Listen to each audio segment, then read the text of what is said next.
तस्वीरों में पीएम मोदी को देखकर मुस्कुराते और उनसे गले लगते ये हैं कतर के अमीर बिन हमद अल थानी। पीएम नरेंद्र मोदी खुद उनका स्वागत करने के लिए इंदिरा गांधी अंतर्राष्ट्रीय एयरपोर्ट पर पहुंचे और जैसे ही कतर के अमीर ने उन्हें देखा वो मुस्कुराते हुए उनसे गले लग गए। 17 और 18 फरवरी को भारत की राजकीय यात्रा पर पहुंचे कतर के अमीर पीएम मोदी के साथ द्विपक्षीय संबंधों के विभिन्न पहलुओं पर बातचीत करेंगे और इसके साथ साथ वो भारत के विदेश मंत्री एस जयशंकर और भारत की राष्ट्रपति द्रौपदी मुर्मू के साथ भी मुलाकात करेंगे। विदेश मंत्रालय ने बताया है कि उनकी यात्रा हमारी बढ़ती बहुआयामी साझेदारी की ओर गति प्रदान करेगी। विदेश मंत्रालय का कहना है कि उनके साथ एक उच्च स्तरीय प्रतिनिधिमंडल भारत आया है जिसमें मंत्री, वरिष्ठ अधिकारी और व्यापारिक प्रतिनिधिमंडल शामिल है। जाहिर तौर पर जो खुशी इस मुलाकात के वक्त चेहरे पर दोनों देशों के शीर्ष नेतृत्व के चेहरे पर दिखाई दे रही थी, वो भारत और कतर के बीच बढ़ती करीबियों की कहानी साफ साफ कह रही है। इतना ही नहीं, इन तस्वीरों में साफ तौर पर दिख रहा है कि किस तरह से कतर के अमीर पीएम नरेंद्र मोदी से मिलकर खुश हुए और दूसरी तरफ एक सांस्कृतिक कार्यक्रम भी वहां प्रस्तुत किया जा रहा था जिसे ठहरकर कुछ देर तक कतर के अमीर देखते रहे और इस कार्यक्रम को देखने के बाद उन्होंने खूब तालियां भी बजाई। इंडिया जो है वो एक इकोनॉमिकली बहुत स्ट्रॉन्ग कंट्री है और उनकी एलएनजी की डील चल रही है कतर के साथ। इंडिया के जो आर्मी के ऑफिसर्स हैं उनमें से कितनों के बच्चे हैं जो कि बाहर फॉरेन एजुकेशन हासिल कर रहे हैं, उनके पास इतने पैसे ही नहीं होते कि वो फॉरेन। कितने जो से उनके ऑफिसर्स हैं जिनके बाहर जजीरे हैं या बाहर जजीरे हैं। जनरल कियानी का यार $3 अरब का वो क्या कहते हैं जजीरा है, तो हमारे पास हम $3 अरब की ट्रेंच लेने के लिए IMF के मत्थे मारते फिरते हैं, यार हमें $3 अरब की ट्रेंच दे दो। हमारा कोई वहाँ पे केस बन जाता है या हमें जेलों में डाल देते हैं या इवन हमें मर्डर भी कर देते हैं, हमारा मुल्क हमारे पीछे नहीं खड़ा होता। कि नरेंद्र मोदी खुद एयरपोर्ट पे आए और अमूमन नरेंद्र मोदी बड़ा कम होता है कि किसी मुल्क के सरबराह को एयरपोर्ट पे मिलने आए, खुद वेलकम करें। शायद उसकी बहुत सारी वजूहात हैं जिसके ऊपर हम बात कर सकते हैं। पहली वजह तो ये है कि कतर एक इम्पॉर्टेंट मुल्क है, हमें इस चीज़ का अंदाज़ा है। ये सिर्फ डिप्लोमेटिकली हमने देखा कि कतर की relevance in front of the United states बहुत ज़्यादा है। इंडिया हमेशा उन मुल्कों के साथ अरब वर्ल्ड में करीबी ताल्लुकात रखता है जो अमेरिका के करीब हैं। फॉर एग्जांपल कतर एक है उनमें से और UAE एक दूसरा मुल्क है, दोनों के बड़े अच्छे ताल्लुकात हैं। हेलो दोस्तों, जैसा कि आपने हाईलाइट में देखा, कतर में अमीर शेख अल थानी 10 साल में दूसरी बार भारत दौरे पर पहुंचे। उनके साथ अगवानी के लिए खुद पीएम नरेंद्र मोदी एयरपोर्ट पहुंचे। वहां प्रधानमंत्री मोदी के साथ द्विपक्षीय संबंधों के विभिन्न पहलुओं पर चर्चा करेंगे। तो दोस्तों चलिए देखते हैं कि पाक मीडिया इस पर क्या रिएक्शन देता है और उनका क्या कहना है इस वीडियो के बारे में। इसीलिए और सऊदी अरब के साथ भी है लेकिन वो एक और लहज में है। बहरहाल एक तो ये चीज़ है। दूसरी अहम चीज़ ये है कि कतर के अमीर ने नरेंद्र मोदी को बहुत ज़्यादा इज्जत दी जब पिछले साल 9 इंडियन नेवी के जो ऑफिशियल्स थे जिनको सजाए मौत दी कतर ने बिकॉज ऑफ एस्पिनोज एंड बहुत सारे वाकयात, तो उस पर उनको डेथ सेंटेंस हुई। डेथ सेंटेंस पे उनको माफ़ किया गया। तो वो जो माफ़ किया गया था बेसिकली वो कतर के अमीर ने वो किया जिसको बहुत ज़्यादा इंडिया ने शुक्रिया अदा किया और नरेंद्र मोदी खुद गए उस सिलसिले में। नरेंद्र मोदी वहाँ पे गए, वो जाके अमीर कतर से मिले, शुक्रिया अदा किया और उनको दौरे की दावत दी। और दूसरा ये भी एक चीज़ है कि अब इंडिया ये समझता है कि कतर एक लीडिंग एनर्जी सोर्स है, particularly in liquefied natural gas, LNG जिसे बोलते हैं। और दूसरा आपको पता है कतर का role as a mediator and as a key interlocutor भी अब सामने आया, जिसमें आपने देखा होगा कि रिसेंटली जो गजा और हमास एंड इजराइल के दरमियान जो डील हुई है उसमें कतर का एक बड़ा इम्पॉर्टेंट रोल था और कतर ने इस सिलसिले में काफ़ी फैसिलिटेट किया। इवन के बाइडेन एडमिनिस्ट्रेशन के दौर में भी जो सऊदी अमेरिका के जो हैं फॉरेन मिनिस्टर जो फॉरेन सेक्रेटरी थे वो भी आते रहे कतर, और इसी तरह अभी भी जो लीडरशिप है वो कतर आ रही है और कतर का शुक्रिया अदा कर रही है। और दूसरा ये भी है कि जाहिर बात है कतर भी समझता है कि इंडिया एक इम्पॉर्टेंट प्लेयर के तौर पे इमर्ज कर रहा है और उसकी पर्टिकुलरली ट्रेड, इन्वेस्टमेंट और बहुत सारी और चीज़ों में इंडिया की रेलिवेंस एंड वैल्यू जो है वो इंटरनेशनल स्टेज में बढ़ रही है। सो आई थिंक दैट्स वाई ये चीज़ है। लेकिन लार्जली कतरी अमीर का आना इंडिया के अंदर तमीम हिज हाइनेस अमीर ऑफ कतर तमीम बिन हमाद अल थानी का आना और ऑन अ स्टेट विजिट। और आपको पता है स्टेट विजिट की अपनी एक रेलिवेंस है। स्टेट विजिट जो होता है ये एक फॉर्मल विजिट होता है जो कि बेसिकली किसी भी सॉवरन कंट्री का जो रिप्रेजेंटेटिव होता है, जो हेड होता है, वो दूसरे सॉवरन कंट्री जाता है and that is on the invitation of the head of the state. तो ये बेसिकली इसको एक कहा जाता है, ये एक स्टेट रिसेप्शन दी जाती है और ये कहा जाता है कि ये एक highest expression of friendly relations की बात होती है। एक तो ये बात। दूसरा इसमें ये भी वैल्यू इंपॉर्टेंट है कि जैसे इंडिया और कतर के मामलात थोड़े ख़राब थे, तो ये भी एक तासुर दिया जा रहा है कि इन ताल्लुकात को बेहतर करने के लिए ये स्टेट विजिट जो है उसको कराया जाए। और जैसे मैंने बताया कि highest expression of friendly relations है सॉवरन स्टेट्स के बीच में। आपको पता है इनफॉर्मल रिलेशंस भी होते हैं जिसमें उतना सेरेमोनियल इवेंट्स नहीं होते, एम्फेसिस इन चीज़ों के ऊपर नहीं होता और वो और तरह के होते हैं। उनको ऑफिशियल विजिट कहा जाता है, वर्किंग विजिट कहा जाता है, या उसको जिसे वो कहते हैं ना प्राइवेट विजिट कहा जाता है। लेकिन ये स्टेट विजिट जो है भारत करवा रहा है उनको, और करवा इसीलिए रहा है कि एक बड़ी तादाद में, आपको पता है कि अगर मैं यही सिर्फ आपको बताऊं कि तकरीबन 83,000 इंडियंस कतर के अंदर मौजूद है और ये तादाद बढ़ रही है और वो बहुत ज्यादा जो पैसा है वो कमा रहे हैं कतर के अंदर। एंड पर्टिकुलरली कतर के अंदर वो जैसे ट्रेड, इन्वेस्टमेंट, एनर्जी, इन चीज़ों में आपको याद होगा कि कतर के अंदर जब फीफा वर्ल्ड कप हुआ तो उसकी ओपनिंग में 2 इंडियन एक्ट्रेसेस जो थी वो मौजूद। एक तो दीपिका पादुकोण थी, आई थिंक कहा जाता है कि उनको बुलाया गया था फीफा की वजह से, और दूसरी एक और भी थी, मुझे ज़हन में उनका नाम नहीं आ रहा, तो जिन्होंने उस रिसेप्शन में, और भी बहुत सारे लोग थे जिनको इनवाइट किया गया। तो इंडिया की जो सॉफ्ट पावर है उसका भी कतर में दाह है। बल्कि मुझे याद है कि जब 9 जो फौजी थे जो उनको जब छुड़ाया गया, रिटायर्ड इंडियन नेवी के लोग थे, जब उनको छुड़ाया गया तो कहा गया कि शायद शाहरुख खान ने किरदार अदा किया। तो इट मीन्स कि जो इंडिया की सॉफ्ट पावर है उसकी बड़ी रेलिवेंस एंड वैल्यू है कतर के अंदर, और कतरी उसको बहुत ज़्यादा अहमियत देते हैं। और इसी वजह से जिसे कहते हैं ना कि एक नया, बेसिकली ये जो दौरा है ये एक नए रिलेशनशिप की बुनियाद रखने लगा, क्योंकि पीछे मिसट्रस्ट जो है वो सामने आया है पीछे। तो इस दौरे से आपको क्या लगता है कि कतर में जो रहने वाले भारतीय हैं उनके लिए कोई नई सहूलतें भी उनको दी जाएंगी? देखिए, इस दौरे में ये होता है कि पहली बात तो मैं ये कह रहा था कि एक म्यूचुअल रिस्पेक्ट इससे बाहर निकलेगी, ठीक है जी। दूसरा ये है कि जब म्यूचुअल रिस्पेक्ट होगी तो उसके बाद फिर ये होता है कि बहुत सारी ऐसी फील्ड्स हैं जिनमें काम किया जा सकता है। बहुत सारी ऐसी फील्ड है, for example investment, energy, technology, people to people contacts, इस तरह की चीज़ें जो है वो होती हैं।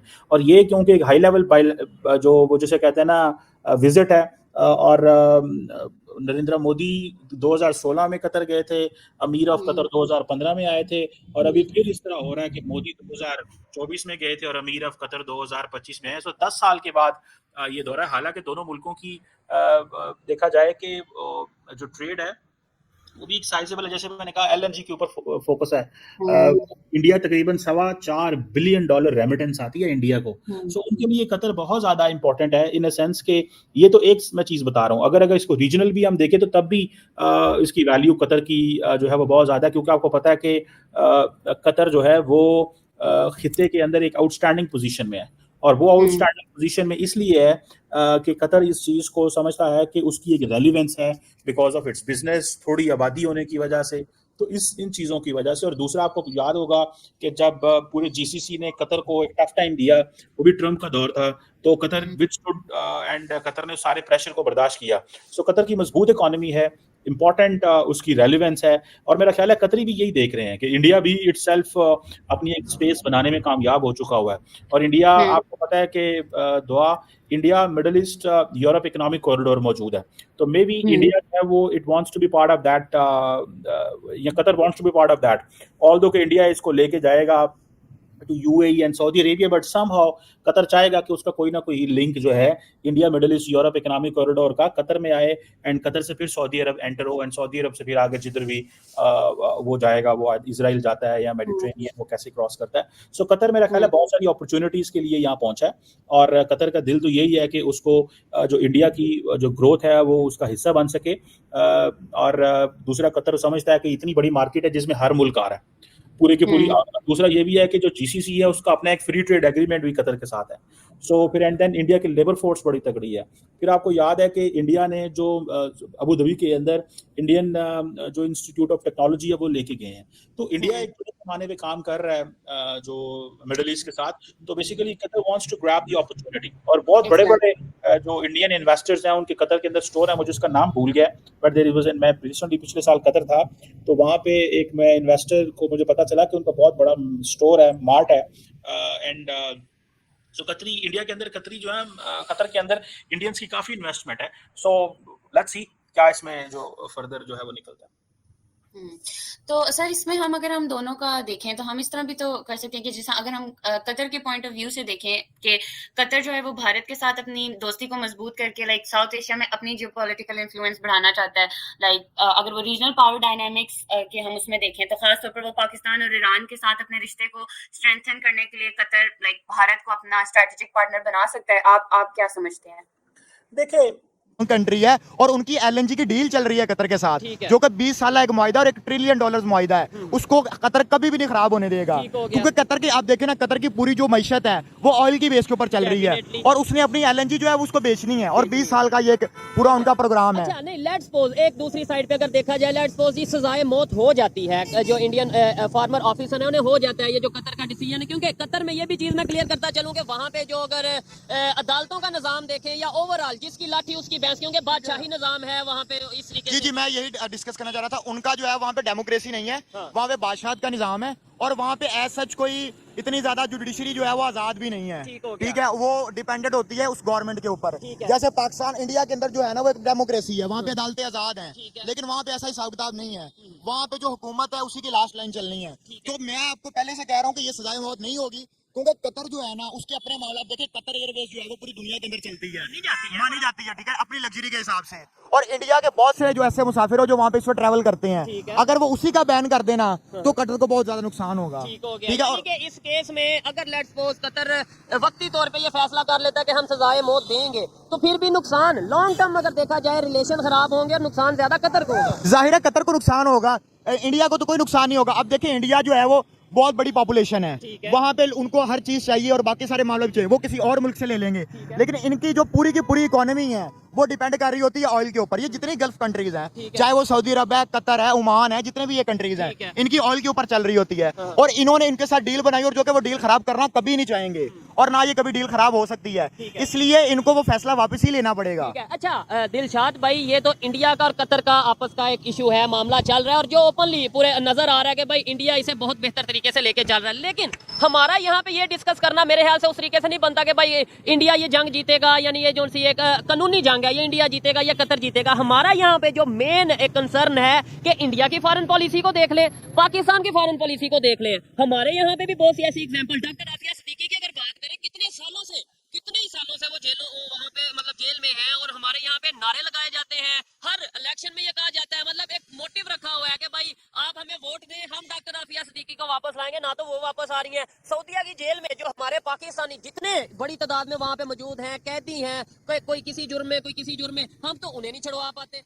ये बेशरम लोग, इन्होंने सिर्फ इलेक्शन के स्लोगन्स रखे हुए हैं कि हमने इलेक्शन में ये स्लोगन लेके जाना है और आवाम से वोट लेके उसको बुद्धू बनाना है। और मुझे ये समझ नहीं आती कि ये लोग जो हमारी पाकिस्तानी कौम है, मेरी पाकिस्तानी कौम को बातों का बुरा लगेगा, लेकिन यार ये जाहिल अवाम को मुझे ये सिर्फ पता करना चाहिए कि ये पिछले 70 साल से ये पॉलिटिशियंस भी, और भी बेचारों पॉलिटिशियंस को तो मैं कुछ कहता भी नहीं हूँ, ये तो बेचारे पपिट हैं, पीछे जो हैंडलर्स हैं वो इनको कंट्रोल कर रहे हैं, लेकिन आपको शर्म आनी चाहिए कि आप एक इलेक्शन के तौर पर एक स्लोगन को लेके आते हैं और उनको अवाम में लेके आके आगे मजाक बनाते हैं। अब हमारी डिप्लोमेसी का हिसाब लगा लें, डॉक्टर आफिया सिद्दीकी जो है उसको कितना अरसा हो गया है, हमारी कितनी पॉलिटिकल पार्टीज हैं जो उस स्लोगन्स के बेस के ऊपर वोट लेके यहाँ पे पावर्स में आई हैं, ठीक है। और हमारे सऊदी अरब के अंदर, कतर के अंदर, इवन कतर के अंदर जो पाकिस्तानी मजदूर जाता है वहाँ पे कितने लोग जेलों में सड़ रहे हैं यार, इनको जरा भी ख्याल नहीं है पाकिस्तानी कौम का। इस्लामिक ब्रदर इस्लामिक मतलब ये है कि ये इस्लामिक नॉन इस्लामिक वाले कंसेप्ट को मैं उस तरीके से नहीं मानता। मैं मानता हूँ कि भाई जिस कंट्री का जहाँ पे मुफाद होता है वो काम करता है, वो बात करता है, लेकिन हमें यहाँ पे ये बताया जाता है ब्रदर इस्लामिक कंट्रीज, हम यूनिटी है पूरी दुनिया में, जो 57 या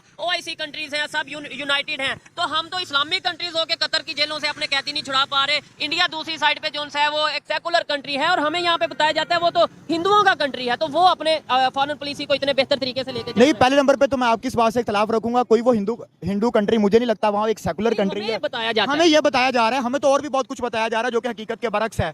अभी भी देखिए, हमारी डिप्लोमेसी का हिसाब लगा ले कि हमारे पास जो सऊदी अरब मुसलमान, ये जो हमारे मुसलमान कह लो, पाकिस्तानी कौम कह लो, वो कहते हैं कि हमारा सेकंड होम है। और भाई आपके सेकंड होम के अंदर आपके जो है वो मुल्क के जो लोग हैं, बेचारे मजदूर जो अपनी फैमिली के लिए रोजगार कमाने के लिए वहां पे गए हूं। पहले नंबर पे तो मुझे ये बात बताएं, आपको यहाँ पे रोजगार के मौके क्रिएट करने चाहिए। यहाँ पे जॉबलेस पीपल लोग फिर रहे हैं, वो बेचारे बाहर जा रहे हैं और बाहर भी उनको कोई सपोर्ट नहीं मिल रही, वो जेलों के अंदर बेचारे सड़ रहे हैं। और हमारे प्राइम मिनिस्टर या हमारी जुडिशरी के अंदर किसी में।